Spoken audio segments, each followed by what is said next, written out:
Hello everyone, আজকে আমার day 2 ব্লগের। তো কালকে যেটা ভিডিওটা বানাইছিলাম অনেক মানুষে ভিউ করছে। আসলে ওগুলা সব আমারই চিনাকি মানুষ।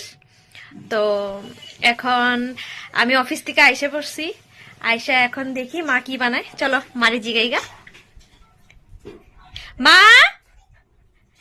আমা আমা কি বানাও? কমে কি বানাও? কি বানাবো? ভাত বানাইতেছি। আচ্ছা, ভাত আর কি? ভাত বানাবো, রুটি বানাবো, তরকারি আছে দুপুরে, এগুলা দেখাবি। ঠিক আছে, এখন তাহলে রুটি বানানি আমি তোমাকে দেখাবো। ঠিক আছে, আগে রেডি করে নিই, তারপরে চলো তাহলে। মার কথাগুলা ইগনোর করো। হ্যাঁ, ওখানে তাহলে আমি রুটি বানাবো।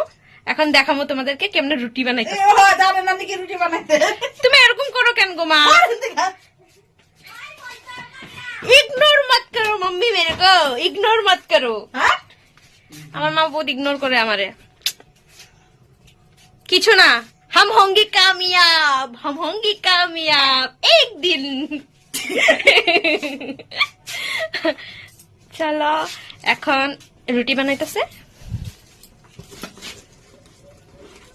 এটা আটা বলে টমেটো গড়গুলা দেখাইতাছন মানুষরে। এ কিছু হইব না গো মা, এটা তো শুরুবাত।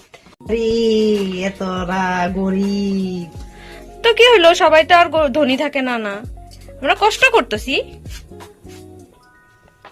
মা কিছু কইতে চাও?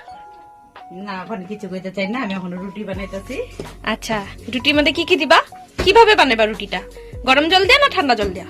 না, এটা আশীর্বাদ আদা ঠান্ডা জল দিয়ে বানাইলে নরম থাকে। আচ্ছা, অল্প লবণ দেব।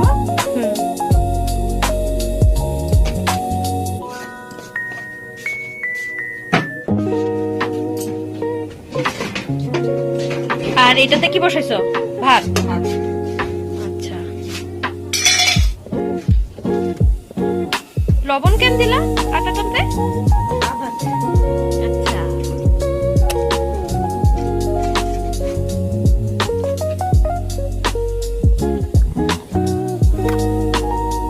তুই যা, ওই ঘরে যা, আমার কাম করতেছি। থাকি না অল্প, এরকম কেন করো গো মা? তুমি কি তোমার সৎ মাইয়া কও? দাঁড়া থাকলে আমার কাম ভালো লাগে না। আমি না তোমার বড় মেয়ে। এই বড় মেয়ে দিকে কি হয়েছে? কে কে খাইবো মা রুটি? আমি দেখো, আমি খাইতে বইছি এখন।